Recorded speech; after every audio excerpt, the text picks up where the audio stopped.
Газар суугаас та бүхнийхээ амрыг мэдчилж байна. Их Монгол улсын түүх нэвтрүүлэг хүрэхэд бэлэн боллоо. За нэвтрүүлэг NTV Одмондөр радио 107 83.3 гэсэн хост толгойноор та бүхэндээ хүрдэг. За нэвтрүүлгийн хамтран ажиллагчаар Carnival Sale 2026 номин 5 компани болон за өрх бүрийн хэрэглээ үе гурил ивент тэтгэж хамтарч ажиллаж байна. За студид Америк сургуулийн түүхийн багш Марат хаан, хөтлөгч Уран Чимэг хоёр ажиллаж байна.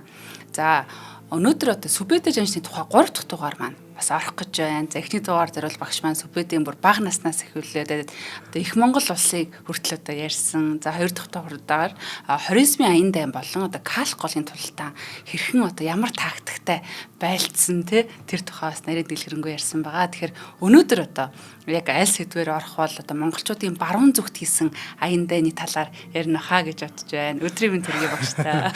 За баярлалаа Орно. Яг л төрүүлээ таачлаа. Тэгэхээр хоёулаа нэвтрүүлгээ дуусгах уу. Тэ ерөнхийдөө бол яг тэр хэсгийн талаар нэлээ их төлхөө ярих юм. Тэгээд одоо яг өнөөдрийн сэдв маань бол хаадын хаадад зүтгэсэн жанждын жанжин Сүбэдэ Баатар гэсэн сэдв байгаа. Тэгээ энэ над яг юунаас эхэлж байгаа гэхэлэр мэдээж хоёулаа нөгөө хамгийн сүүлийн дугаар дээр нь болохоор калх голын толгодаан тэрнээс хойш үйл явдлыг яриад дууссан. Гэсэн хэдий болож одоо өмнөх рүүгээр нэг төр зур буцаад орох юм. Тэрний юу гэхэлэр Монголын нус товчоонд Чингис хаан, Хувлаа, Зэлэм, Зэв, Сүбэдэ та дөрвөн сайн нохоо мэт итгэлтэй нөхөд мөн гэж хэлж байгаа байхгүй. За та нарыг хаанч илгээвэл хүр гэсэн газар хүрч, хүр чулууг хэмэх цохиж, халд гэсэн газар халдаж, хад чулууг хаг цохиж, цэгэн чулууг бутартал, цээлийн усыг цалигтал, нэргэж, нядалж яв гэж байгаа байхгүй. За тэгээ Хувлаа, Зэлэм, Зэв, Сүбэдэ дөрвөн нохоогоо зорьсон газартаа явуулаад боорч, мухлай, борхуул, чулуун дөрвөн хүлэг баатраа дэрэгдээ авч хатгалдах өдөр хамгийн түрүүнд урууд, мангууд, цэргийн одоо нэг зочидоо, хуйлтар энэ хоёроор толгойлуулна мордуулбал сая миний сэтгэл бүрнээ амардаг билээ гэж хэлсэн байдаг. За энийг ч гэсэн манай одоо их Монгол улсын түүхийг сонирхон сонсдог сонсогч нар маш сайн мэдж байгаа хэдгээр хүмүүс бүгдээрээ гарч ирдэг гэтэл энэ дээр бас нэг яг ингээд тооцоод үзэх юм бол Чингис хааны итгэлд 10 хүний нэр гарч иж байна. Энэ 13 хүний дотроос Сүбэдэ бас яг Чингис хааны итгэлт хүний дотор тоонд нэгэд албан ёсоор орсон нь харагдаж байгаа юм.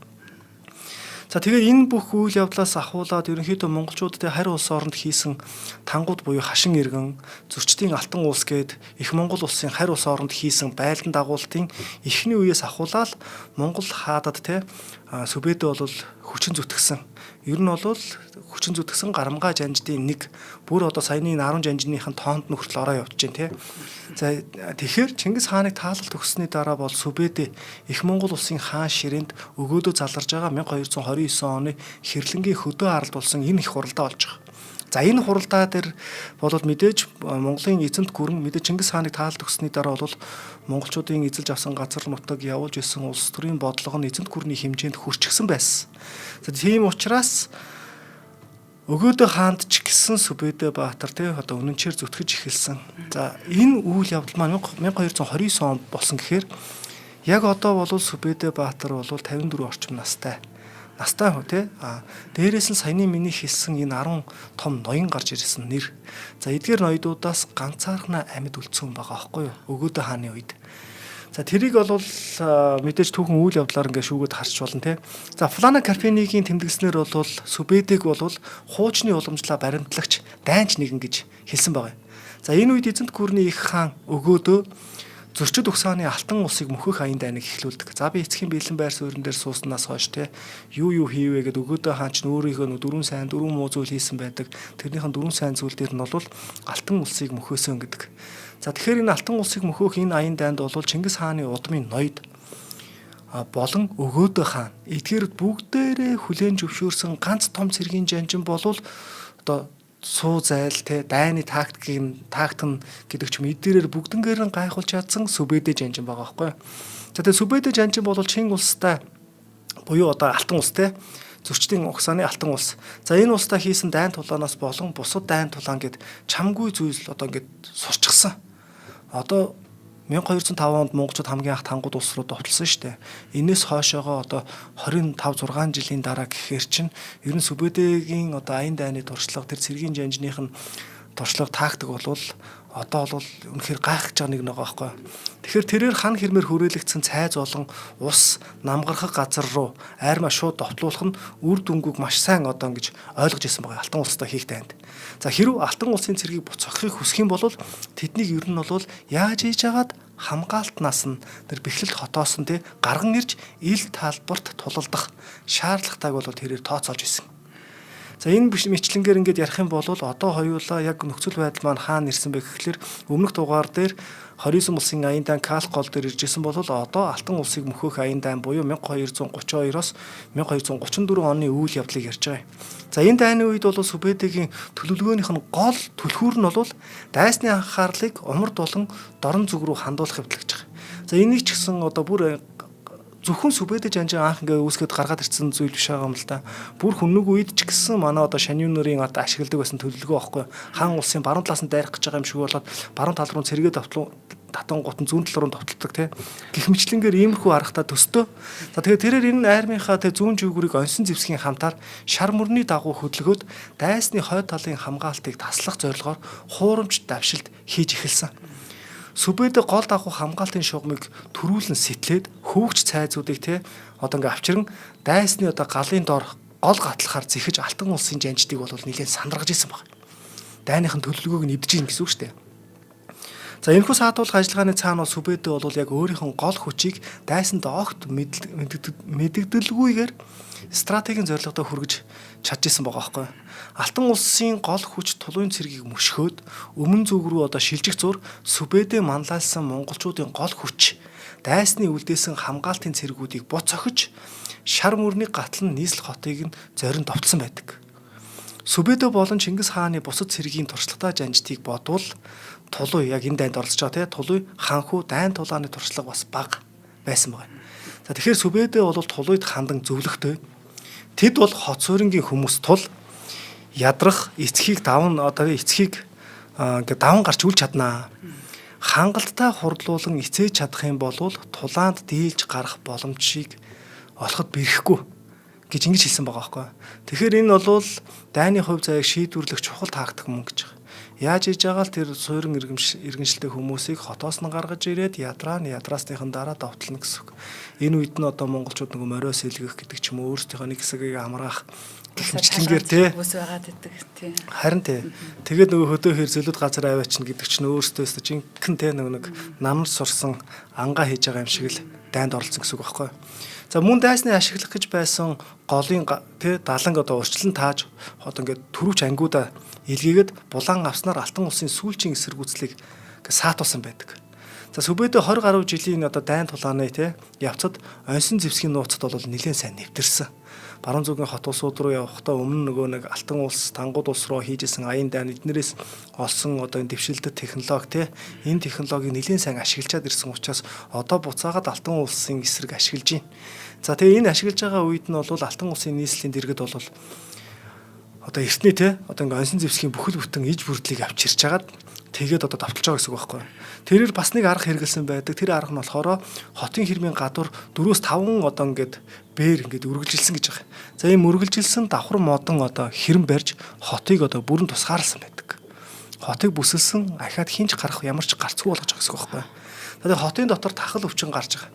За яг энэ үед нь бол Сүбэдэ жанжин хашир одоо тий цэргийн туршлагатай хүн байсан учраас яг тахал өвчин дэлгэрэх яг тэр үед нь бол хоттой инхэн гэрээ байгуулад дайтахгүйгээд те ухраад явчихдаг. За тэгээ хэсэг сарын дараа буцаад ирэхэд нөгөө хотод нь тахал өвчин гараад нэлийн одоо ингээд хэцүү болцсон байсан яг энэ үед нь бол те маш хурдан довтолж эзэлж авч байгаа ийм үйл явдлууд байна. За ингээд Сүбэдэгийн бас нэг дайныхын тактикуудын нэг гол хэрэгэлдэг арга бол дайсныг айлгах.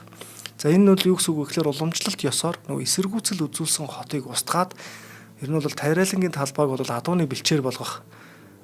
Тэр нэг иймэрхүү зүйлүүдийг маш сайн хийдэг байсан байгаа.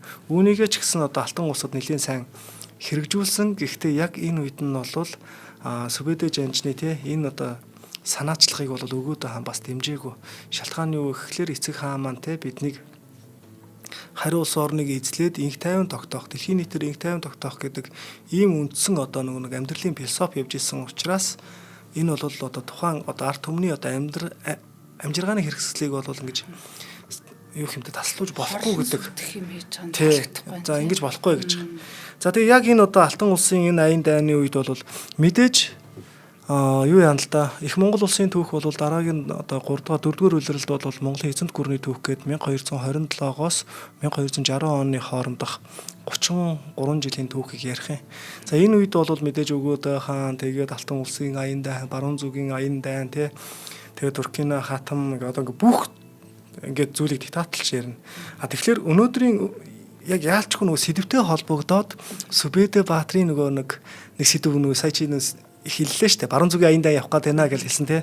За энэ баруун зүгийн аян дайныг ярахаас өөр аргагүй болчихж байгаа. Тэгэхээр энэ дээр бол би бас нэг үзэгч сонсогч нараасаа бас нэг хөлцөл өчөө. Тэр нь юу гэхээр аль болох би нөгөө Сүбэдэ гэдэг сэдвтэй байгаа учраас Сүбэдэг дөвийлгэж ярьж байгаа шүү. Тэгэн гут манай сонсогч нар маань Бати хайчцсан тий. Эсвэл одоо Бүрий хайчцсан, Байдар хайчцсан, Хайдуу хайчцсан гэж асууж магадгүй ерөнхийдөө байгаа. Гэхдээ тий. Өнөөдрийн сэдв маань болохоор Сүбэдэ гэдэг сэдв байгаа учраас гол төлөв одоо Сүбэдгийн талаар ярина гэдгийг төрүүлээд хэлчихье те. За Сүбэдэ Алтан улсын аян дайнд явж байгаа энэ хугацаанд болвол дотор нь сэтгэл дотор нь бас нэг л зүйл явагдсан байгаа.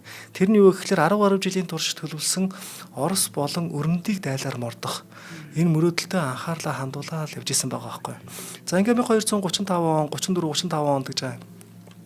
75 гэдэг газар бол тийм Монголын одоо их ноёд одоо их хуралдаа болсон энэ их хуралдаан үеэр бол хэд хэдэн асуудлуудыг хэлэлцсэн.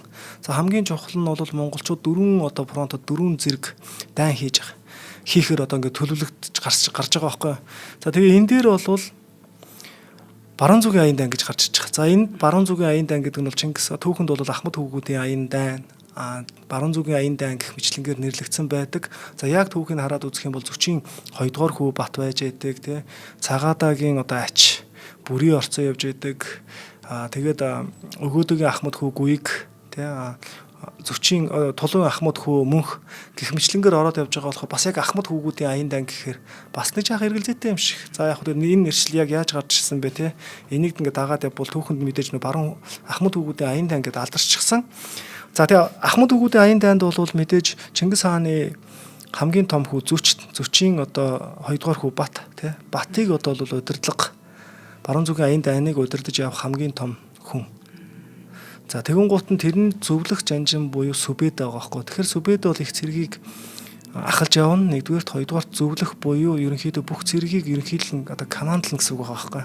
Энэ одоо бүх дайны тактикийг Сүбэдэ л гаргана гэсэн үг. Яагаад гэвэл Сүбэдэ өмнө нь нөгөө Кал голын тулалдаан тий хийшээгээ явж исэн орсуудтай бас сэлэм зөрүүлээд үзчихсэн. За ийм хүн байгаа юм. За тэг яг энэ үед бол Орос орн бол мэдээж нэгдсэн нэг юм засаглалгүй хоорондоо тэмцэлсэн олон жижиг ханилгуудад хуваагдсан дотоодын өөмийн самуутай байсан. За тэд нар бол нэг өрөндийн соёлыг бол баг зэрэг нэвтэрсэн. Хагас нүүдэлчин аймагуудтай хилэлсэн. За тэр нь бол Кипчакууд, Куманчууд гэдэг ингээд нэрлэдэг байгаа шүү дээ. За тэднийг бас жоохон гадуурхах маягтай зэрлэг бүдүүлэг аймаг гэж үздэг. Боловч яг тухайн үеийн бодит байдал дээр бол өөртөө ч гэсэн харьцангуй буурай одоо юм хөгжилтэй байсан байгаа байхгүй орон байсан. За тэрнээс гадна нөгөө нэг Кипчакууд гэж үзээд байгаа эдгээр одоо нүүдэлчин гаралтай ард түмэн байгаад байгаа штэ. Энэ ард түмнүүд рүүгээ ч гэсэн бас довтолж дээрэнтдэг. Ер нь хин хинийгээ гэж байгаа л яг энэ үе штэ угаас цаг хугацаанд. За нэг иймэрхүү зүйл байсан байгаа.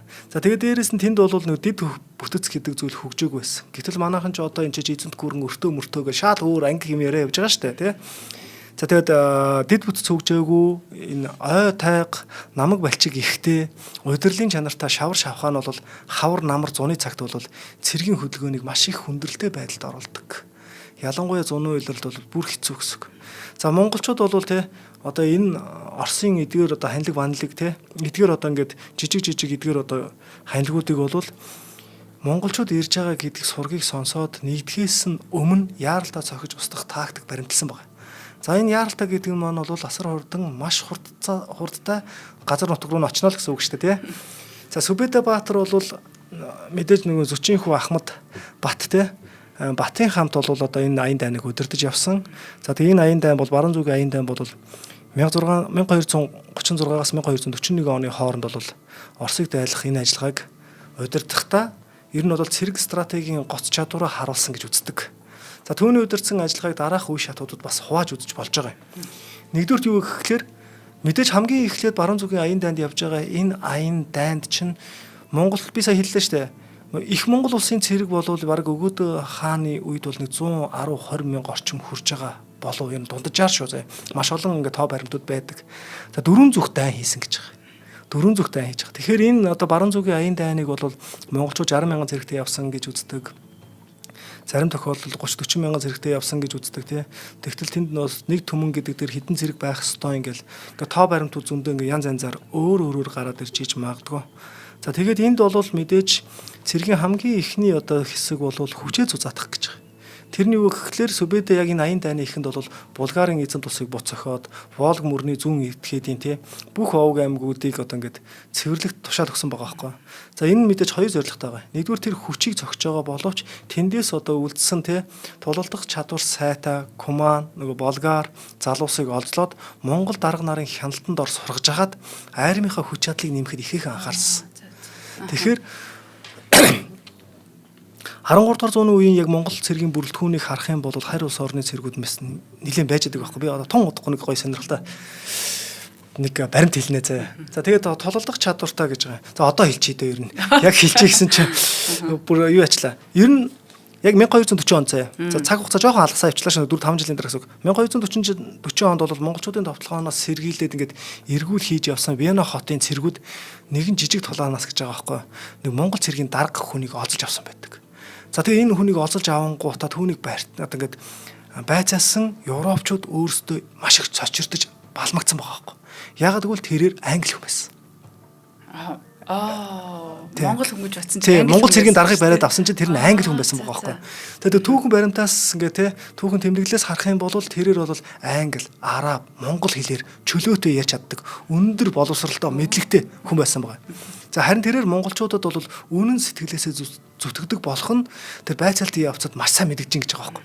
Яаж энэ хүнийг те монголчууд өөртөө ийм үнэнч одоо цэрэг болгож чадсан байна гэдэг нь бол айгүй сонирхолтой асуулт болж хуурж байгаа юм. За ингээд ямар тач тэр хүн бол яаж одоо тэр монгол цэрэгт орсон бэ гэдэг талаар бол тодорхой баримт тэмдэглэгдэж үлдээгүй байсан боловч нэг иймэрхүү баримт гарч ирдэг.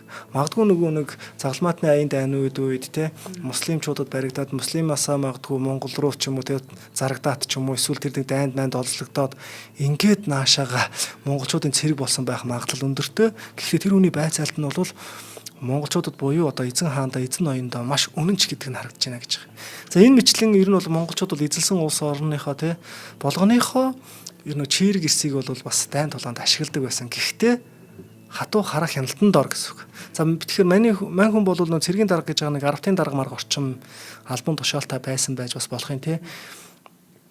Гэхдээ нэг зүйлийг бас л анхаарч үзэх хэрэгтэй болчиход байгаа юм л да. Тэр нь юу гэхээр монголчууд ямар нэгэн ухсаа гарал төрлөөр нь биш. Ухсаа гарлаар төрлөөр нь биш. Хамаатан садангаар нь биш.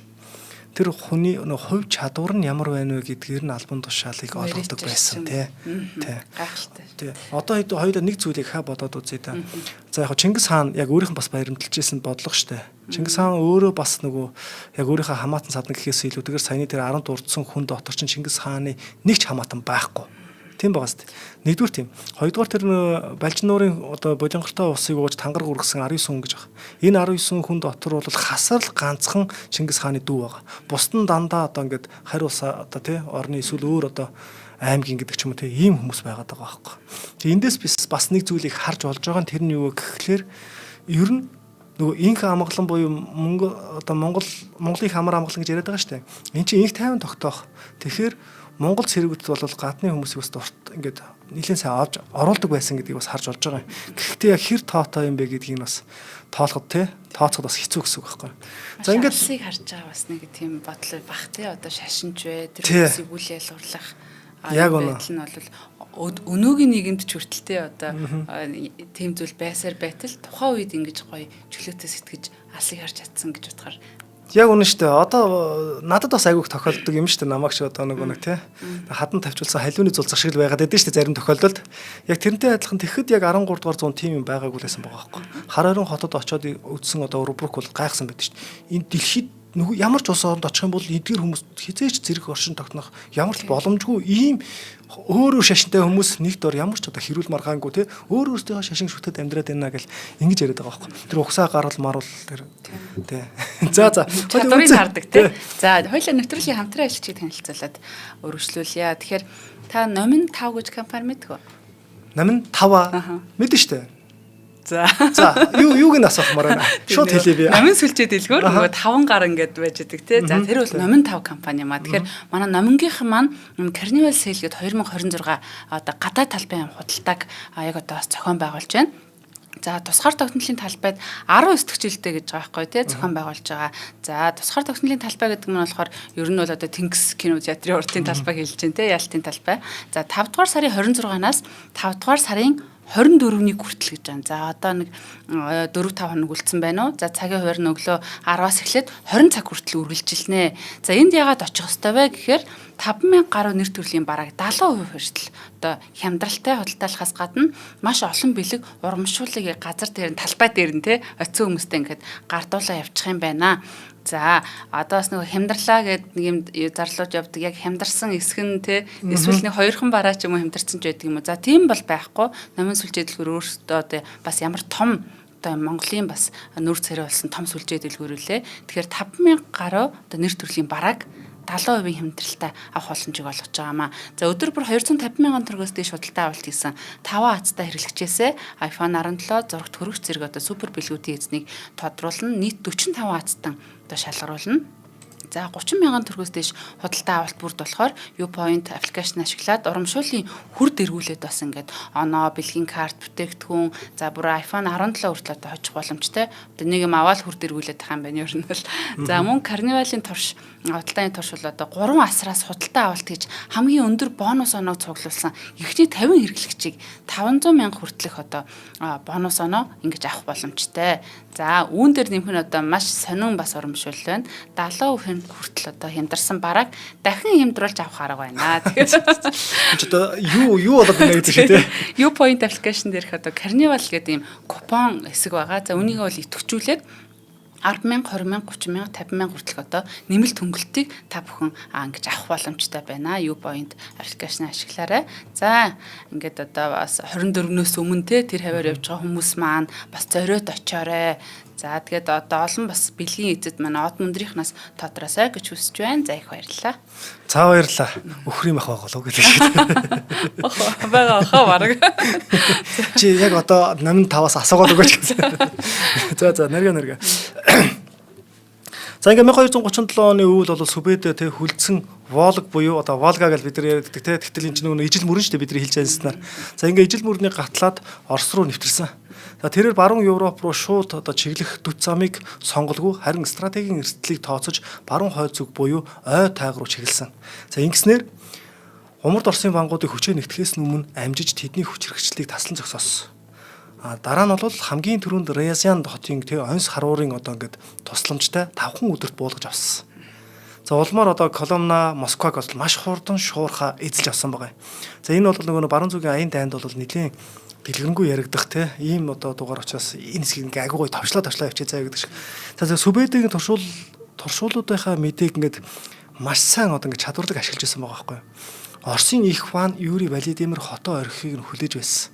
За ингээд туршуулуудаараа мэдээд штэ. За Ван Явмагц Владимир хотыг бол 2 өдрийн дотор эзэлж сүйтгэсэн. За ингээд 1238 оны 2 дугаар сарын сүүлээр Сита голын эрэгт Оросын нэгдмэл армийг бүслэн авч хол зайнаас сумаар хяаруулан буцагсан байдаг. За энэхүү ялалтынхаа дараа тэрээр бол Новгород руу төгсөн боловч хаврын шар усны үерээс сэргийлсэн цэргийнхээ амь насыг хамгаалаад Новгородоос одоо 60 бээр гэдэг нь бол нэг 100 орчим километр гэсэн үг л дээ. Одоо эндээс өрхөн гэх юм уу да тий. За нэг зайн гэх юм бол нэлээд ойрцсон байсан байгаа сте тий. 96 км орчим болж ин л да 60 бээр чинь. За тэгэхээр энэ бол ийм замд ингэж дөхөж очисон мөртлөө айрмаа буцааж татах шийдвэрийг зоригтой гаргасан байдаг. Тэрний үгс үг гэхэлэр цэрэг ирсэн амь нас нь бас хайран байгаад шүү дээ. эн чинь бас нэг стратегийнх нэг гол чухал зүйл шүү дээ. Цэрэг ирсээ гамрахгүй бол ямар ч одоо энд гарахгүй юу шүү дээ, тэ хэцүү дээ шүү дээ.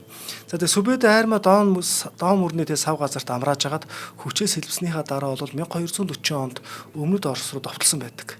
За Киев хотын тэ Пош хаалга хэмээх энэ сул хэсэгт хүчтэй одоо ингээд төвлөрүүлсэн цохилт өгч тус хотыг бол эзлэн авч байгаа.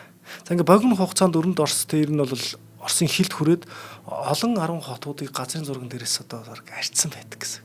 Ингээ 1240 оны үед баруун Европт тэ монголчуудын аюулаас хол амар жимэр байсан байгаа байхгүй. За яг энэ үед нь бол Оросоос төрүүлсэн одоо Куманчууд Унгарын 4-р Бэйлэ хаанд дагаар орж Монголын аюулыг анхааруулсан боловч Европын орнууд дотоодын хагаралдаа идэгдсэн байсан. За Куманчууд гэдэг нь болохоор Кипчакуудыг л бас давхар яриад байгаа байхгүй. За энэ Кипчакууд ч бас цөөн тоотой биш. Нилээ олон бараг 4 түмэн орчим байгаа байхгүй. За яг энэ үед нь бол Сүбэдэгийн удирдлагаар явж исэн тэ баруун зүгийн аян дайн Сүбэдэ болон Бат гэсэн үг шүү дээ тэ. За энэ Бэла хаанд бол тэр Куман Кипчакуудыг бидэнд өгөө гэсэн байгаа аахгүй. Бидэнд өг. Биднээс одоо зугтсан Кипчакуудыг бидэнд өг гэсэн чинь нөгөөт чинь ингээд илч ингээд явуулж байгаа аахгүй. Гэтэл монголчуудын зориг зүрхийг мохох зорилготой гэдэг одоо Батхааны илгээсэн Сүбэдэгийн илгээсэн 30 цэргийг цаазалждаг. Уг нь бол монголчууд бол угаасаа нөгөө элчинд гар хүрэх ёсгүй гэж нэг юм өөрсдөө ингэсэн дүрмтэй шүү дээ тий. Одоо ингээд бодоод байхад дандаа ингээд яг тухайн үеийн монголчуудын бодож исэн хэрэгжүүлж исэн бүх юмнууд нь ерөөсөл давуу юмнууд байгаа сте. За тэгсэн чинь Бяла хаан бол яасан бэ гэхээр монголчуудыг ингэж элчин цаазалсан мөртлөө нөгөө Кипчакуудаа ч гэсэн одоо хоморлон устгах ингээ янз янз юм хийсэн байгаа. За ингээд шал балаа юм хийчихэж байгаа гэсэн үг байхгүй. Хоёр талд хоёуланд нь. За тэг Кипчакууд ч гэсэн одоо замдаа тааралцсан одоо унгорчуудыг товтлосоороо цаашаа ингээ яваад грек хүртэл ингээ яваад тэндээ ингээ уусаад алга болж байгаа энэ үйл явдал. За гэтэл Ромын пап болон эзэнт гүрний хаад бол хоорондоо бол тий яг нь Европт бол нэг иймэрхүү үйл явдал гарч иж байгаа байхгүй. Тэр нь Ромын пап болон эзэнт гүрний хаад бол хоорондоо эрх мэдлийн төлөө тэмцэлдээд Пош, Швед, Латви тий зэрэг улсууд бол бие биедээ үл итгэсэн тархаа бутархаа байдалтай байсан байгаа байхгүй. Сүбэдэ Баатар Европын яг энэхүү улс төрийн сул тал тий хагарал бутарлыг бол тагнуулынхаа сүлжээгээр дамжуулаад маш нарийн судалчихсан байсан. За Батхан болон Сүбэдэгийн их цэрэг 4 хэсэгт хуваагдаж Карпатын нураг өөр даваагаар нэгэн зэрэгт авч Унгарын нийслэл Будапешт гэдэг хоёр тусдайстай хотын орчимд гинт бүслэн гэж цуглахад гээд ясан байгаа байхгүй төлөвлөсөн байгаа.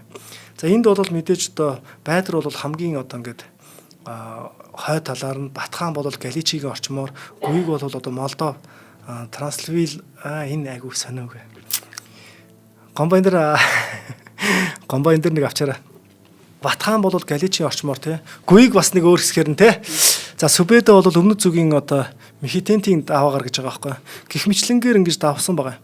За Унгарт явуулах үндсэн ажиллагааг бол хой зүгийн Пош, Герман армиудаас хамгаалахын тулд Сүбэдэ өөрийн баруун жигүүрт хайдуугаар удирдуулсан тий. Байдар одоо хайдуу. За эдгээр удирдуулсан 3 түмэн цэргийг одоо томилсон гэж байгаа. За тэгээ тэдний зорилго бол Унгар руу тусламж ирүүлэхийн тулд Европын армиудыг өөрсдийнх нь нутаг дэвсгэр дээр нь саатуулан барих гэж байгаа. Ягагтгүй л тэднээс монголчууд европчууд монголчуудын талаар айл хэдийнэ сонсчихсан байгаа байхгүй. Тэгэхээр Европоос одоо тусламж ирж Унгарт хэрвээ энэ хоёр нийлчих юм бол монголчууд бас нэлийн хэцүү тулаан болно гэдгийг мэдж байгаа байхгүй. За ингээ 1241 оны 3 дугаар сард хайдуу Польшид нэвтрэхэд Польшийн хаан 5 дугаар Болислав тулалтгаас татгалзан зүхтаагаад түүний арим удирдахгүй болон боторсон байдаг. За 3 дугаар сарын 24-нд монголчууд Краков хотыг эзлэн шатаасан байдаг. За хайдуу бол ойдор мөрний гатлаад цэргээ дахин хоёр хувааж нэг хэсэгт нь бол Балтийн тэнгисийн эргийг нөгөө хэсэг нь болохоор Бреслав хот руу довтлсон байгаа. За дөрвөстийн дунд бол монгол цэрэг той томшгүй хотуудыг эзлээд байна. Европын ихэнх хотуудыг эзлээд байна. Оросууд бол байхгүй болсон. Одоо Унгар тулаад ирчлээ. Манай энэ хавь руу одоо ингээ ойртоод ирлээ.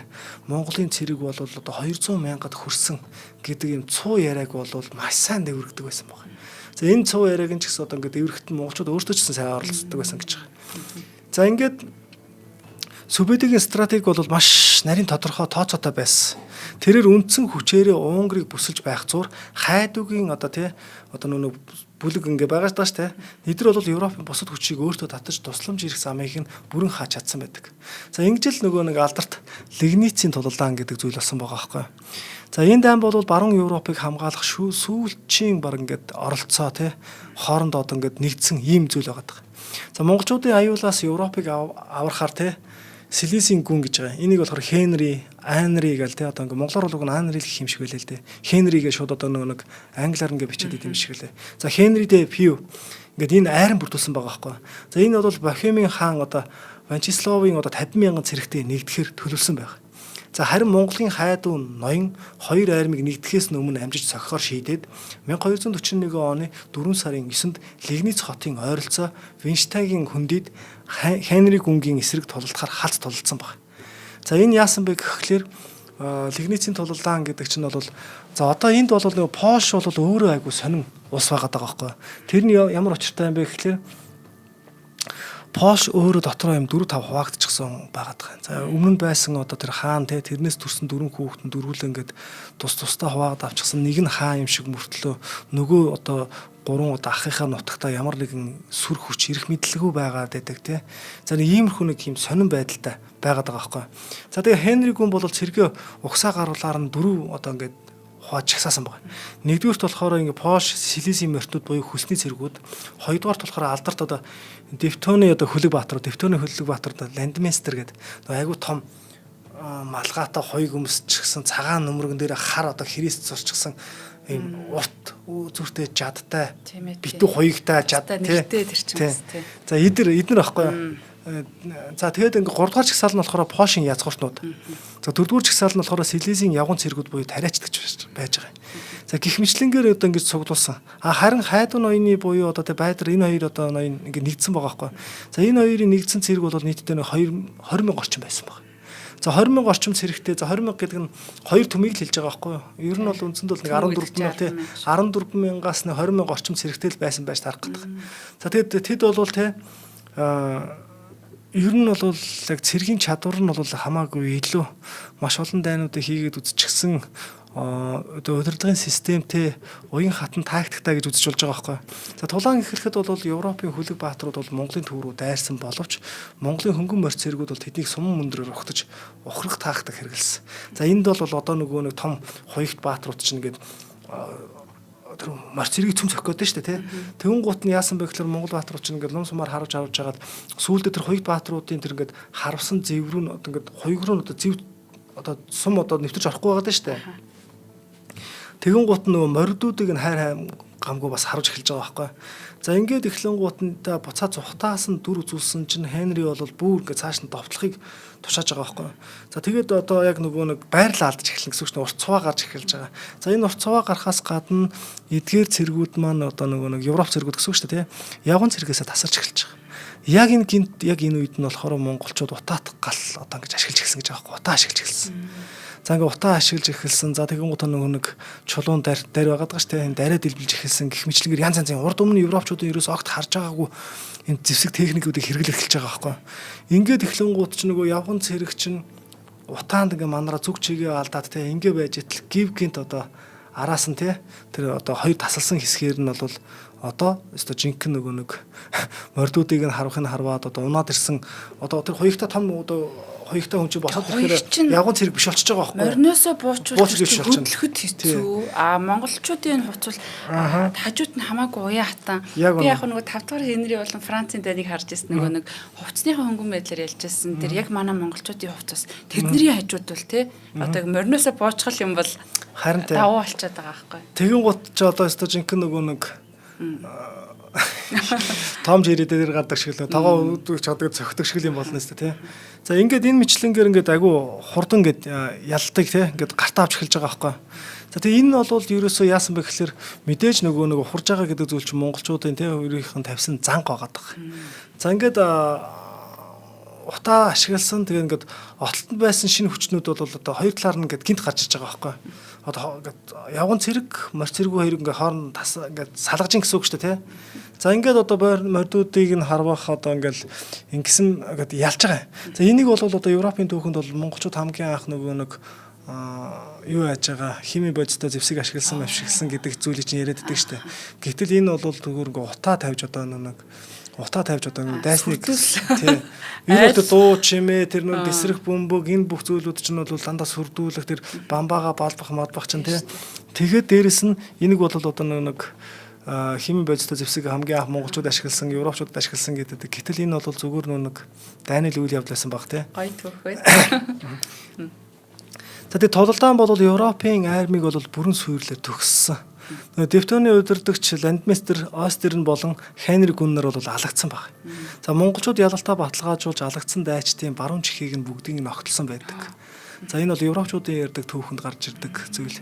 За энэ нь бол мэдээж 9 том шуудаа, 9 том сакс дүүрсэн гэдгийг бас хэлээд байдаг.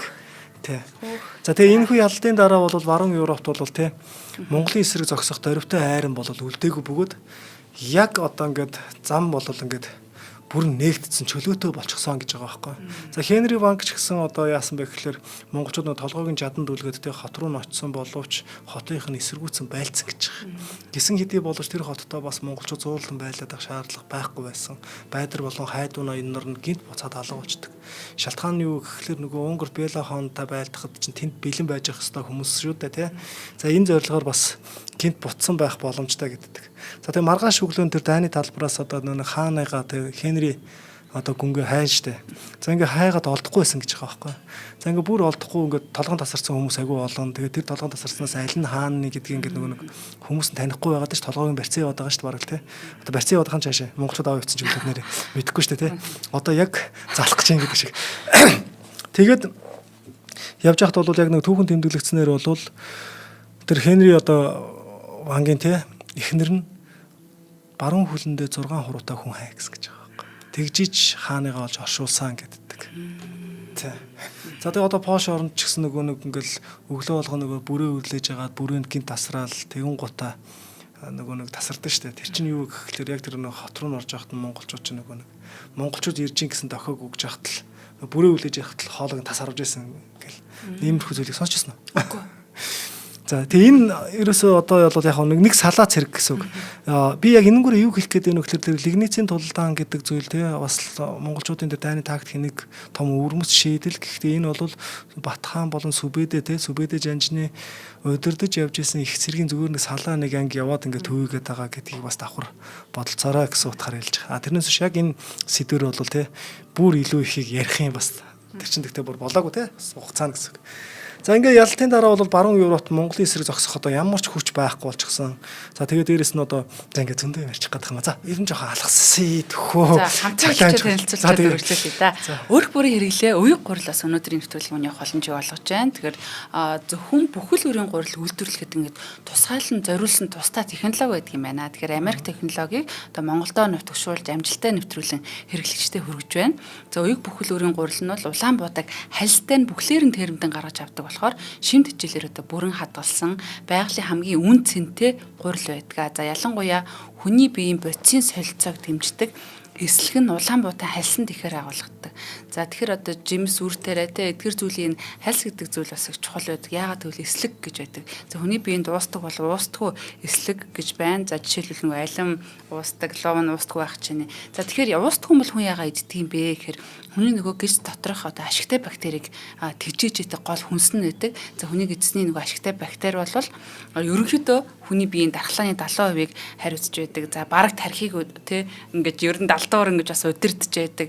За нэмэх нь одоо нэг дуртай хоолой захиалаачих шиг те. За одоо ийм чухал зүйл байдаг. Тэгэхээр хотод гидсний үйл ажиллагаа, бүдүүн гидсний эрүүл мэнд, зүрх судас, хэт харгалт, цусны эргэлт, бодисын солилцоо гэж ерөөсө бүх эд эс дотор ч энэ одоо үйл ажиллагаа бол ингэж идэвхжиж байдаг. За эрдэсийн агуулмж бол өндөр витамин B1, B2, B6 зэрэг амин дэмэр баялаг. За тэгэхээр одоо яг ийм эслэгтэй хүний биед хэрэгтэй ийм зүйл. За бид нар эслэгээ авахгүй байх юм бол нөгөө ашиггүй бактерийн давмгаа болчдөг. Ийм талтай байдаг юм аа. За Монгол улсын 21 аймгийн бүх томоохон зах худалдааны төв болон сүлжээ дэлгүүр Улаанбаатар хотын 9 дүүргийн зах худалдааны төв ер нь бүх газараа зарагдж байгаа гэсэн үг. Таны гэрээнд орох сүлжээ дэлгүүрүүдээр хүртэл борлуулагдаж байгаа. Та тэгэхээр одоо нэг удаа одоо бас үеийн гурлыг хэрвээ хэрглэж үзээгүй бол байнга хэргэлдэг гурлаа солиод үеийг бас аваад үзээрэй гэж зөвлөмөр байна. За холбогдох утасны дугаар нь 7717 88 89 88 88 36 гэсэн утсуудаар холбогдорой. За мөн Facebook дээр үеийн гурл official гэдэг бас дагаад аваарай. Илүү дэлгэрэнгүй мэдээллийг тав тухтай танилцаарай. За нэвтрүүлгийг ивент дэгж байгаа үеийн гурлынхаа хамт олонд их баярлалаа. Амжилт хүсье. За баярлалаа. За одоо энд бас нэг зүйлийг бас яг нэг Унгарын 4-р биелэ хаантай байлдаан хийжтэй те шавголын ирэг дээр. За тэгээ яг энэс өмнө нэг зүйлийг бас нэг тодорхой илүү сонсогчтой ойлгомжтой болохын өмнөөс тайлбарласан дээр байгаа юм л да. Тэрний үг гэхэлэр энэ Монгол болон Европын цэргийн юм хүчний харьцуулалт ер нь юм харьцуулалт гэсэн үг байгаа байхгүй. Тэгэхээр юу гэхэлэр Монгол бол одоо те Монгол цэрэг бол төвлөрсөн нэгдмэл удирдлагатай, хатуу сахилга баттай, цэргийн дарга нарын угсаа гаруулаар нь бус зөвхөн хувийн ур чадвар, гавьяа зүтгэлээр нь томилдог төрүүлсэн те. За Европт бол яг энэ байдал нь Европ бол феодлын ботролд орсон. Одоо манайхаар бол улс төрийн ботролд орсон гэсэн үг шүү дээ. Нэгдсэн командлаггүй ноёд вангууд нь өөр өөрийн цэргийг удирддаг, бие биедээ үл итгэдэг, удирдагчдыг нь зөвхөн язгуур угсаагаар нь томилдог, байсан нь тулааны талбарт стратегийн алдаа гаргахад гэдэг айгүй том чухал одоо үндэс болчихж байгаа байхгүй. За Монгол цэргүүд бол тэгээ морьтон чөтгөрүүд гэдэг байсан Европт. За тэд маш шуурхай, олон талт арга барилд хөрвөх чадвартай, алсын зайнаас сумаар намнах болон гинтийн довтлогоо, хуурамч, ухралтыг төгс эзэмссэн. Тэгээ олтонд оруулахдаа маш сайн. За Европт бол хүнд хуягт морь цэрэгт тулгуурласан, зөвхөн урагшаа чиглэсэн нүсэр дайралттай. Хоёуг дуулах нь хит хүнд тул морь болон дайчдын хөдөлгөөнийг хязгаарлаж маневр хийх боломжгүй болгосон. Хөдөлгөөн ялангуяа одоо тий хийхэд. За тэгэхдээ одоо ингээд зэвсгэлэл бас хамгаалалт эднээс нь тий Монгол цэрэг бол хөнгөн ба хүнд морин цэргийн хослолтой. Морин дээрээс жад болон ном сумыг хослуулан хэрэгэлдэг. А Европт бол жад, илд гол зэвсэг. Орос Польшийн айрын тийм модон бэхлэлтэй явган цэрэг нь зэвсэг муутай байсан бол Герман одоо Девантон гэдэг чинь одоо нэг хитэцэн загалмаатай шүү дээ. Анх нэг эрүүл мэндийн салбараа дайны одоо ингээд шархсан хүмүүсийг тийм эмчлэх ийм цэргийн гэж сүүлд бүр аймагт хүчрэх цэргийн айран болж байсан тийм. За энэ Девантоны хүлэг баатрууд бол иж бүрэн хуйг мэт хуйгалсан дайны хүлгүүдтэй. Хүлгэн ч гэсэн тийм. За тэгээд энэ Орос Польш эднес чинь бол тийм ингээд ер нь бол нэг юм нэгдсэн юм бэхлэлтгүй хот хамгаалах тогтолцоо нь маш сул. Ихэвчлэн модон цайз байсан. За Монголын оньсон одоо зэвсэгт бол амархан нурж байсан байгаа. Герман бол хамгийн мэрэгжлийн чулуун хэрэмтэй хатуу сахилга баттай Девантоны баатруудтай байсан нь монголчууд хамгийн их эсэргүүцэл үзүүлсэн нь энэ. Гэхдээ бас л суурсан. За Унгар түүхэн гарлын хувьд бол нүүдэлчин ахуйтай тул монголчуудаа төстэй хөдөлгөөнтэй тактиктай Европ дахь хамгийн хүчрхэг армиудын бас нэг гэж тухайн үед албан ёсоор тооцогддог. Ер нь бол явсаар хагаад одоо Европ руу нүүдэлж очсон нүүдэлж яриад байгаа шүү дээ. За Европын армиуд бол өөрийн нутагт шашин одоо ингээд үнэмшлийнхээ төлөө байлдаж байсан давуу талтайч Монголын арми бол сүбэдэ мэт сууч жанжны удирдлага тагнуулын нарийн мэдээлэл орчиндоо дасан зохицох тулалдах чадварын өмнө бол хүчин мөксдөж байсан баг. За одоо энд нэг зүйл байгаа да. Тэрний үг гэхээр Унгар бол өөрсдөө нүүдэл саргаад Европ руу очлоо гэж хэлээд байгаа шүү дээ. Унгарч нь өөрсдөө нөгөө Хонгри буюу хүннүү одоо Атила хааны үр удам гэж бас үзээд идэг яриад идэг. Энэ чинь бас нэг гараад идэг шүү дээ тийм. За энэ мэтлэнгээр одоо ингээд зүйлүүд явж байгаа юм. За тэгээ монголчууд Европыг эзлэхдээ хоёр чиглэлээр довтлсон байдаг. Европ руу довтлохдоо. Байдар хайдуу хааны цэрэг бол хойд зүгийг Польшийг төвөөж байсан бол Лигницийн тулалдаанд Европын нэгдсэн хүчнийг буцаагсан. За унгарчуудыг сэтгэл зүйн хувьд бол айц давтуулсан байгаа. За яагаад вэ гэхээр одоо Унгар дайтахаас өмнө Лигницийн тулалдаан гэдэг тулалдаан болчлоо. За харин Сүбэдэ Батнарын гол хүч Карпатын нураг давж Унгар цөмрөн орж ирсэн. За тэд Унгарын Бела хааныг хуурамч ухралтаар төвлөрсөн бэхлэлтээс нь гаргаж өөрсдийг нь сонгосон талбар руу буюу шай голыг хөндөд авчирч байрлсан байна. За энд бол зүгээр яг нэг зүйлээд хэлэх юм бол Унгарын цэрэг нэг юм янз янзаар хэлээд байгаа юм л да. 60-аас 100 мянган орчим цэрэгтэй байсан гэж үзээд идэг. За тэгээд тулдааны хувь заяаг шийдсэн хамгийн гол хэсэг байрал сонголт болон тактикийн алдаа байсан байгаа байхгүй. Тэр нь юу гэхээр Бат хаан болон Сүбэдэ нар ингээ өндөрлөг газар тий унгурчуудын байрлалыг нэлээд сайн ажиглаж жагаад ер нь бол нэг иймэрхүү тооцоо гаргасан байдаг. За тэрнийг нь одоо нэг бурууг нь тайлбарлаад өгөө тий. Унгурчууд бараг ингээ 100 мянган орчим цэрэгтэй шүү дээ тий. За цэрэгтэй буюу монголчуудаас тооны хувьд бол илүү байсан ч голын баруун эрэгт хитрхи шивгүү хуааргансан. За энэ нь тэднийг маневр хийх боломжгүй болгож байгаа. За Бат хааны хэлснээр бол хашаанд хашигдсан хонь мэтгэж байгаа байхгүй. Хашаанд хашигдсан хонь мэтгэж байгаа. За тэгээ Бэла хаан төв хэсэгтээ болон гүүрэнд анхаарлаа хит хандуулж хоёр жигүүрээ хамгаалтгүй орхисон нь Сүбэдэ баатрын тактик хэрэгжих боломжийг олгож байгаа. За тэргэн шугамын өдөрдөгчтөн тэ цэргийн бус саяны түрүүний хэлээдсэн шашны зүтгэлтнүүд хамт ам нар тэ байсан нь мэрэгжлийн төвчний тушаал шийдвэр гаргахад саад болж исэн байна. За монголчууд энэ тушаалд нь тэ ер нь бол яг тухайн үед бол европчуудын төсөөлөөгүй технологиг ашигласан ялалтын гол түлхүүр байсан байгаа байхгүй. За тэр нь юу гэхээр за тэр шаав гэдэг гол байгаа шүү дээ тий. За энэ голын яг ирэг дээр ирэнгуутаа монголчууд голын цааталтаа гарцсан байгаа шүү дээ. Нааталт нь одоо нэг унгурчууд ингээд бэлээ суучлаа. Голын цааталтаа гарцсан мөртлөө Монголын их цэрэг ерөөсө тоон харагдахгүй байгаа байхгүй. За тэгээ тэр нэг гүүрэн төлөөлөл том дайн болоод байгаа. Тэр хин гүүр ингээд төрүүлж гарч ирэх гээд байна те. Ийм нэг гүүр булаацалцсан дайн юм шиг ийм дайн болж байгаа. Гэхдээ тэр модон дотор гэдэг ч юм уу Монгол морьтон цэрэг хүлээж байгаа, хідэн амарж байгаа юм те.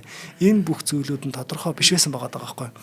За ингээд монголчууд яг энэ гүүрний тулааны үеэр энэ 7 ширхэг одоо нэг чулуу болон одоо ингээд нэг тесрэх байдас мод чулуугаар ингэж шийддэг одоо нэг онст одоо чөдрөн шүү дээ те. Харуул. За энийг ингээ харж байгаа хот нураагчаа. За ингээд энийг нэг их цэрэг нь харж байгаа шүү дээ. Энэ нь бол яг ингээд нэг орчин үеийн их бууны галын ингээ галтал ингээ адилхан яа шүү дээ. Баах нуус мууралж чигийн их бууд уурчул яах юм бэ те. Тэрнтэй адилхан. За ингээ харгач машинаар зөвхөн чулуу бус ингээд дайсныг чошроох ингээд харагдах орчныг хязгаарлах зориулттайгаар те тесрэх бодисуудыг бас харсан байдаг. За энэ хүчтэйг ингээд бөмбөгдөлт нь унгурчуудын эсэргүүцлийг сэтгэл зүйн хувьд бол нурааж Монгол морь цэргүүд гүүрийг амархан нөхцөлийг эзлэх нөхцөлийг бүрдүүлсэн байгаа байхгүй. Гэхдээ хамгийн ихний дайны үеэр бол Монгол яг тэр гүүрэндээ тайлбарлахад унгурчууд илүү давангаа байсан байгаа. Монголчууд ухарсан байдаг. За ингэн гут нь унгурчууд ялангуяа Бэла хаан тэргүүтээ те бусад одоо ноёдууд нь бол санаа амарсан гэж байгаа байхгүй. Ер нь ялалт бидний гарт байгаа байна. Эднэр бол тэгж сайн байдалд чадахгүй байна гэд. За яг энэ үед нь бол Бат хаан яг гүүрээр халз тулж байсан те. Энэ нь бол нөгөө дайсны хүчийг анхаарлыг өөртөө татж байгаа байхгүй.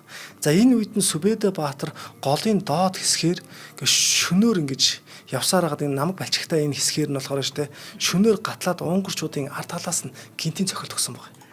За ингээ хоёр талаас авчигдсан унгурчуудыг бүсэлтэнд орж бүрэн одоо ингээд буцохогдсон. За Бэла хаан арайхийн амьд гарч цугтаасан ч Унгарын бант улс бүхэлдээ Монголын мэдэлд орсон түүхтэй гэж байгаа. За энийг жоохон нэг наривчлаад ярьчлаа. Одоо яг монголчууд ингээд те Сүбэдэ артлаас нь ингээ гараад ирээ бүсэлчлээ. Цагираг мэт бүсэлж байгаа гэж байгаа байхгүй. За ингэн гут нь бат чигсэн гүүрээ даваад ингээ гараад ирлээ. Ингээ бүсэлчлээ. За яг энэ үед нь бол унгурчууд ямар байлдааны тактик хэрэгэлсэн бэ гэхлээр нөгөө тэрэгнүүд ашигласан байгаа байхгүй. Маш олон тэрэгнүүдийг өөрөөсдөө ингээ хөрөөлсөн байгаа. За энэ бол одоо яг нөгөө Европт бол нэлээд тохиромжтой дайн гэсэн үг байхгүй. Нөгөө хүнд хуйгтай морьт тэр ингээ хүмүүс тэр тэргийг цөмөлж орж чадахгүй шүү дээ тийм багаз. За ингээд нөгөө хориглож хамгаалахад маш сайн гэсэн үг байхгүй.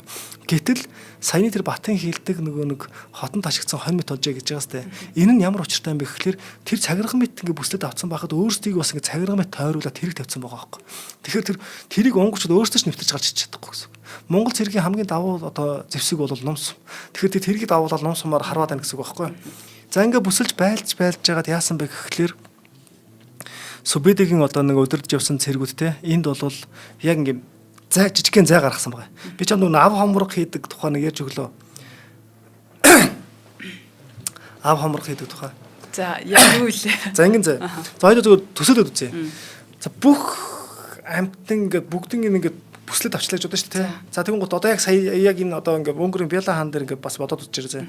За энэ ингээ ширүүн дайн болж байгаа. Тэнцээч нэг галт зэвсэг ингээ дорж иж байгаа. Нум сумаар ингээ харуулж байгаа те. Ингээ бөө юм болж байгаа. Тэгэл нэг дайсан чинь нэг игнээ байраа алдаад бөө юм болж байгаа. Яг энэ үед нь зориудаар нэг хэсгээ сэтлээд өгч байгаа байхгүй. За онгоолгоод өгч чинь. За онгоолгоод өгөнгөт яг энд чинь нөгөө нэг хичнээн тэр дотор ингээ бүслэгдсэн байсан ч тооны хувьд давуу талтай байгаа учраас нэг байрлааваад гэж байлж байгаа шүү дээ те. За гэтэл энд яасан бэ гэхээр тэнд зай гараад ихэн гут нь тэнд ам молтрах ингээд зай байна. Энэнгүү цухтаах хэрэгтэй гэд зэвсгээ хаяад ч юм уу тэрэнгүү ингээд гараа цухтааж байгаа гэсэн үг байхгүй. Гараа цухтаахаар ч тэнд нөө цэргийн байрал нь алдагдана. Цэргийн байрал алдагдаад ингээд замраагүй болж эхэлнэ. Тэгэл нэг хүн гарах юм бол тийч 10 хүн гарна, 10 хүн гарах юм бол 100 хүн гарна, 100 хүн гарах юм бол гээл араасаа нөгөө нэг геометрийн прогресс шиг те. Тэгэл маш хурд ингээд тоон нэмэгдэл ингээд тэнэнгүүр л гарах юм бол амар орогдно гэж байгаа байхгүй. Тэгээ гараад явхад нь одоо жинхэнэ монголчуудын өрх хүлээж байгаа гэсэн үг байхгүй. Тэрний юу гэсэн үг вэ гэхээр ухарж яваа хүмүүсийг тэг хоёр талаар нь одоо ингэж хөөж илдэж явж харуулж одоо тэг 2 өдрийн турш ингэж харуулж ингээд дуусгасан гэж байгаа байхгүй. Ямар айхтар бас тактик ба шүү тий. Тэр чинь ерөөсөө л хулганы нөхрөө нэг ус ичээд гадна чавхаараа зогсож байдаг шүү. За ярь нь бараг яг наад чи гэсэн үг тий. За тэгээд ер нь бол яг энэ нь бол яасан бэ гэхлээр яг л нөгөө нэг хаалга нээж өгж байгаа юм бол биш үхлийн хаалга нээж өгж байгаа тий ийм зүйл байгаа байхгүй. Энэ бол зүгээр л нэг морт харвааны ан хийж байгаатай л адилхан гэсэн үг. Нөгөө нэг ав хомрох хийн гэдэг нь болохоор бүхэл бүтэн уулыг бүслээл одоо тэгээд тэндээс чинь жижигхэн зай гаргаад тэрнгүүч нэг амьтад бүгд ингэж гарч байгаа шүү дээ. Тэр үед ингэ харуулж байгаа. Яг энтэй чинь адилхан байхгүй. За ингээд шавголын ялалт бол зөвхөн нэг толдооны ялалт байгаагүй байхгүй. Энэ бол зүүн Европын үүд хаалгыг бүрэн одоо нээсэн Европ руу ахаад нэг л удаад ингээд давтлахад болуулаа шүү дээ. Европ бараг байхгүй болохоор гэсэн үг байхгүй. Франц айжсэн үү, айжсэн, Германы айжсэн үү, айжсэн, Германы ван чинь Батхан руу захиа илгээжсэн шүү дээ. Захиаг би чиний одоо баруун гарыг чинь төшөж одоо шохор шоуг чинь төшөж явдаг хүн чинь болъё гэдэг гих мэтлэнгээр те. Хатна нь одоо монголчууд ирж ингэж хар дарж зүүдэлсэн францчууд одоо загсандаа гарч чадхаа болсон, далаадаа гарч чадхаа болсон, англи их газараас тусгаарлагдсан те. Одоо холбоо тогтоохоо болсон гэл.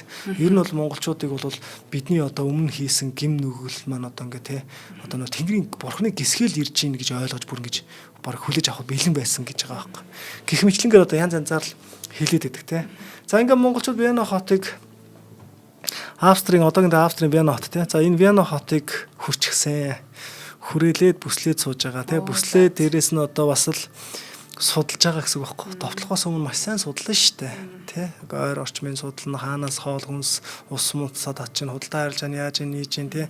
Ер нь хот юуг болвол одоо ингэх нөө тэр бүх юмыг судалж байгаа. За ингээд яг судалж байх үед чинь нөгөө нэг англи цэрэг чинь нөгөө баригдсан гэдэг шалтгаан чинь энэ байхгүй юу? Тийм.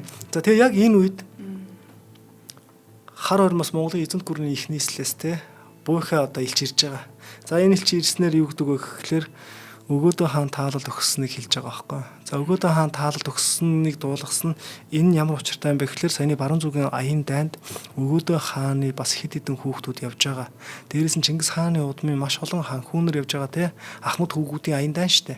Тийм учраас Сүбэдэ Баатарын те сануулгаар гэдэг ч юм уу одоо ингээд эдгээр бүх хүмүүс хар ойрон хот руу буцсан. Шалтгаан нь юу гэхээр мэдээж их хааныг сонгоход бол их хуралдаа байх ёстой. Их хуралдаан үеэр өгөөдөө хаан өөрөө хаан ширээнд суухдаа хүртэл ямар ч хол алс хол газар байсан ч гэсэн их хуралдаа заавал одоо нэр нөлөө бүхний өдөө заавал оролцох ёстой гэдэг ижил тэгш одоо ингэж зөвлөгөө мэтгэлцэн ингэж те хийхин тулд гэж байгаа. За ингээд нөгөө Монголд Европчууд ч одоо яадаг вэ ертөнцийн бараг төгсгөл гэдэг ч юм уу те ийм зүйл ирлээ гэд ингээ хүлээжсэн чинь монголчууд гинт гарч ирсэн шигээ гинт алга болсон. За энэс чинь болоод одоо яг дундад зууны үеийн монголчуудад гэсэн үг байхгүй. Дундад зууны үед одоо монголчуудыг дүрслэхдээ одоо тэдний одоо те довтлогоон нь бол одоо ингээд аянга цахилгаан мэт. Харин одоо ингээ те цогтх нь бол хуй салхи мэт гэж байгаа байхгүй. Ингиж алга болдог, ингиж довтолдог гэл гих мэтлэнгээр яг янз бүрээр зөөрлөж хэлсэн байдаг. За тэгээ энэ дайнтай холбоотой маш олон зүйлүүд болж байгаа шүү дээ. Ер нь бол дундад зуунд Европчуудын нүдийн нээгээд өчөж байгаа байхгүй. Уучлаарай та нарын зэвсэг бол одоохонд арай болоогүй шүү те. Мяа шүү гэдгийг нь л хэлчихэж байгаа. За энэс чинь болоод одоо тэр дундад зуунд чинь Европын одоо зэвсэглэл сайжирсан гэл те. Маш олон зүйлүүд байгаа. За ингээд тэгээд Сүбэдэ Баатар шүү дээ. Яг энэ үед болвол энэ их хуралдаагаар гэсэн үг шүү дээ. Хуралдаагаар наашаага буцаж ирсэн байдаг юм шиг байгаа юм. Учир нь юу гэхээр Батхан яг тэндээ Оросод болвол үлдсэн. Яг гэвэл их хуралдаа дээр ирэх одоо бие өвчтэй гэсэн шалтгаанаар ирээгүй гэж байгаа байхгүй. Гэхдээ гол зүйл нь юу гэхээр одоо өгөөдөө хаан таалд өгсөн хаан ширээнд суух ёстой хүн болвол хэд хэдэн янз байгаа даа л да. Би дараа нэг нэгэн сайхан тодорхой яриад үгүй. Гэтэл гүйг хаан ширээнд суучих юм бол өөрт нь одоо бол асуудал үүснэ гэж байгаа. Яагаад вэ гэхээр эн чинь гүйг Бат хоёрын одоо яг саяны баруун зүгийн аян дайнд явж байхдаа маш том маргаан үүссэн байдаг хгүй. За тэгээ энэ маргаантай холбоотой бас ер нь бол Бат бол өөрийнхөө яг Оросын тал нутагт Алтан ордны улсыг байгуулсан. За Алтан ордны улс бол бараг л эзэнт гүрний хэмжээнд Монголын эзэнт гүрний бүрэлдэхүүнд байгаа мөртлөө өөр эзэнт гүрний хэмжээнд хүрчихсэн. Бас дээрээс нь саяны баруун зүгийн аян дайнд явснаас ч илүү хүчрэх болсон байх магадлал өндөртэй. Гисэн хэдий боловч монголчууд дахиж Европ руу довтлоогүй. За энэ шалтгааныг нь бол бас янз янзаар л яриад байдаг. Тэрний юу гэхлээр за яг нэг юм яг бүрэн баталгаатай биш ч гэсэн нэг иймэрхүү үг яваад байдаг шүү. Тэрний юу гэхлээр монголчууд өмнө нь тангууд улсыг довтлоод үзсэн, алтан улсыг довтлоод үзсэн, хоризмыг довтлоод үзсэн. Эднэр бол нөгөө суурин иргэншилтэй улс орн алтан мөнгө одоо торго дурдан тариа будаа юу гэх юм бэ? Хүний хэрэгцээтэй бүхий л зүйлүүд байж исэн тий. Тэгтэл саяны Европын тэр газар зүйн нэгдүгээр байрал тэр нөгөө намаг балчиг инэ тэрэгээд байгаа. Гэтэл хоц суурин гэсэн чи одоо нөгөө мод тий. Тэгээд дээрэс нь монголчууд энд хийж үзчихээ дараа нь бол нөгөө буцаж явахдаа бусад хотуудыг ингээд ахиж ирэхэрэг боллоо цөлмсөн гэж байгаа байхгүй. Тэр нь ямар учиртай гэхэл анханасаа ингэж ахиж ишээгээ буцаж ирэхгүй гэж бодсон байх магадaltaй гэж. Тэр нь дайны олдс нь бол маш бага байсан байж магадгүй гэж хэлээд байдаг байхгүй. Тэ. За ингээд Сүбэдэ-Баатар их нутаг руугаа ирсэн гэж байгаа тийм. За гэтэл яасан бэ гэхэлэр Сүбэдэ Монгол руу ирэхдээ бол одоо аль хэдийн баг 68 70 настай болчихж байгаа. За энэ үедээ бол баг Монголд ирэхдээ за магадгүй хэтрүүлэгтэй ч байж магадгүй гэхдээ баг ингээд нөгөө тэрэгэн дээр суугаад тий тэрэгэн дээр суугаад ингэж ирж ийсэн гэж хэлж байгаа. За тэгээ Гүйг хаан ширээнд суусан 1246 онд. За энэ үед бол сүн улсын аян даан болсон. Энд бол Сүбэдэ бас эхний тэр дайны эхний үйл явдалд бол өөрийнхөө дуурийнхаа даа гэдэг хүүхдтэйгээ хамт тий цэрэг өдөрдөж бас товтлж исэн боловч 1248 онд тэр дайныг дуусгаас өмнө буцаад ирсэн байдаг юм шиг байна. Бүр одоо сүүлдээ 70-д гараад одоо нас биеийн ч одоо гүйцэх болж эхэлж байгаа байхгүй. Хараа айгу муудсан гэж үзээд байдаг. За гих мэтлэнгээр ингээ явсаар хагаад хараа муудаад одоо морин дээр морч чадахгүй наа гэдэг чинь монгол хүн гээл хэцүү болоод эхэлж байгаа гэсэн үг шүү дээ нөө. Юун дээр байдаг шүү дээ. Марко Поло гэдэг нэг кинон дэр гарч идэв шүү дээ. Ховлоо хаана морин дээр морч чадахгүй нэг айгу сонин үг хэлдэг. Яг энтэй адилхан байгаа байхгүй. За тэгээд буцаж ирсэн. За тэгээд юу яаж байгаа юм? Сүбэдэ-Баатарыг хизээ хаан яаж таалал төгссөн бэ гэдэг те энэ зүйл бол бас нэг маргаантай байгаад байдаг. Тэрний юу гэхлээр тэрээр дайнаасаа буцаж ирээд те дайнаасаа буцаж ирээд ер нь бол дайн байлдаан хэрэгэн зэрэг гих мэт бүх юмнуудаас ингээд залхсан гэж байгаа байхгүй. Түүх судар тэмдэглэснээр бол түүнийг 73 наснда өөд болсон гэж үздэг гэж байгаа. За тэгээ энэ нь бол аргын тооллын 1248 он. За энэ онд чинь бас Гүйг хаан таалал төгсдөг. Баруун зүг рүү аян дан хийж явж байгаад Эмил гэдэг газар тэ таалал төгсөж байгаа.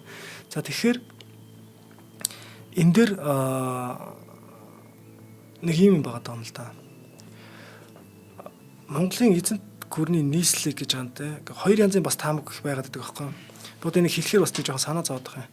Сүбэдэ хааныг нэгдүгээр Юан улсын сударсаа эхнийх нь хэлж байгаа. Юан улсын сударт болохоор тэр бол ингээд дайн байлдаан тийм бүх юм орхиод туулын хүндийд ирээд тэгээ тэндээ ингээд нөгөө ачхүү ажуудаа гэж байгаа. Сэргийн эрдэм янз бүрийн юм зааж өгөөд ингэж явсаар байгаа таалал өгсөн гэж үздэг. Гэтэл нөгөөх нь болохоор ер нь бол эзэнт гүрний энэ одоо олон энэ зүйлээс залхсан. Тэрнээс нь одоо хан хүүгүүдийн хоорондох маргаан гэдэг ч юм уу. Тэр нас өндөр гарсан учраас амар жимээр амьдрах гад хэрэгм зэрэгмээсээ татгал за зүгээр энгийн малчин гэдэг ч юм уу одоо адуу сүргээ хайруулад ингэж амьдрахыг хүссэн учраас Донубэ гэж байгаа байхгүй. Донубэ мөрний хөндийд гэж байгаа. Тэр Донубэ гэдэг нь бол одоогийн Дунай мөрнийг хэлээд байгаа байхгүй. Дунай мөрний хөндийд нутгалж ачуудаа гэж байгаа. Саяны ажуу гэдээ гарч ирсэн энэ чинь адилхан ачуудаа цэргийн эрдэм ингээ дайчдын эрдмийг зааж хагаад ингэж явсаар хагаад одоо сүүлийнхээ амьдралыг дуусгасан гэж ингэж хоёр янзаар гарч ирж байдаг. Гэхдээ төөхөн үйл явдал янз бүрийн байдлыг нь маш сайн харгалзаад үзэх юм бол дээрэс нь Сүбэдэг одоо таалал төгссөний дараа түүний хүү урайхаа энэ одоо хаан хин ямар хааны жанжид одоо цэргийн ноён байсан бэ? Сүүлд нь дараа нь хин зүтгэсэн бэ гэд энэ бүх зүйлийг үзээд байх юм бол бараг саяны хэлсэн ихний таамаг буюу туулын хүндий за энэ хэсэг газарт таалал төгссөн нь бол үнэн болов гэж үздэг. За тэгээ энэ хүрээд Урайн хаан Сүбэдэ-Баатарын тухай 3 нэвтрүүлэг 3 дугаарыг үзэгч та бүхэндээ хүргэлээ. Нилээ халтарчих гад нилээ явлаа гэдэг шиг Тэгээ би яг эцэст нь хэлэхэд яг энэ исламын түүхчдийн түүхчид бол Сүбэдэг бол нас эцлэх үед бол тэмдэглэн үлдээснийг нь тулгуурлаад эрдэмтэн судлаачид ер нь бол Сүбэдэ жанжин бол нийтдээ 32 улс үндэстнийг эзэлж 65 тулаанд ялалт байгуулсан байдаг гэж байгаа байхгүй. Түүнээс өмнө өмнөх цаг үеийн бүх агуу жанждаас давж гарсан дээд амжилт болсон гэж байгаа. Түүнээс хойш ч гэсэн энэ амжилтыг одоогоор дэлхийд давтаж чадах жанжин олдохгүй байгаа гэдэг байгаа байхгүй. Тийм ч учраас нөгөө сүбэдийг ч нөгөө жанждын жанжин сүбэдэ гэж үзээд байдаг. Дэлхийн хамгийн агуу жанжин гэх мэт ч өргөмжлөлтэй яваад байдаг нь ийм учиртай. Маш ухаалаг, эр зоригтой, алсын хараатай нэг юм сайхан эр одоо тий дүрслэгдэн бодож харлаа. Тэр одоо гадны цэргүүдийг уруулан авч байгаа бөгөөд тэр зэвсэг гэдэг чухал зүйлийг бас тэр дорно ашиглаж тий тэр capable нөгөө тий ингэж тэр химийн зэвсэг гэж андуурсан энэ тэр нь бас их гоё байлаа. Багшаа их баярлалаа. Кино үзсэн юм шиг боллоо дахиад. Сайн нэг нэвтрүүлгийн дундор Сүбэдэ хаан гэж хэлчихсэн юм шиг байна. Манай алтан гишүүн хэлж штэ. Сүбэдэ хаан гэж хэлж эхлэе шүү. Хасахгүй болов шүүмжлэгч нар загнуулах бах таа гэнэ. За одоо өнгөрсөн тий. Үгийн алдаа одоо тэгээд өнгөрсөн шүү. Утгын алдаа гэхгүй. За баярлалаа. Нэвтрүүлгийн хамтран аялагчаар Carnival Sale 2026 номин 5 компани болон өрх бүрийн хэрэглээ, уян гурил ивент тэтгэлээ, нэвтрүүлэг NTV, Одмондөр радио 107, 83.3 гэсэн хотелгоноор та бүхэндээ хүрлээ. Тэг хөтлөгч ганц үегээ орлоод бас гэнт ороод ирсэн. Бас үнэхээр гайхалтай мэдлэг, мэдээлэл тэ эрдэнэ олсон юм шиг юм мэдээллийг авч чадлаа. Багштай баярлалаа. Дараагийн дугаараар. За дараагийн дугаараар үзье.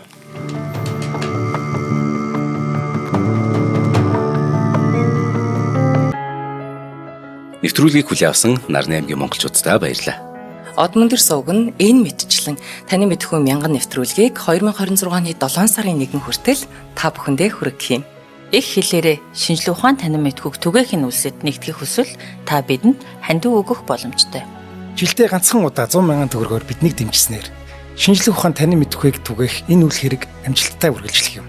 Одмондөр нэр дээрх Худал ажлын банкны дансага 4191 Тэг 4518. Та 100 мянган төгрөгөөр шилжүүлэхдээ гүйлгээний утга дээр нь өөрийн нэр болон утасны дугаараа заавал бичээрэй. 100 мянган төгрөг хандалснаар Одмондөр сувгийн алтан гишүүн болох юм а. Шинжлэх ухаан танин мэдхгүй Монголд ялах болтугай.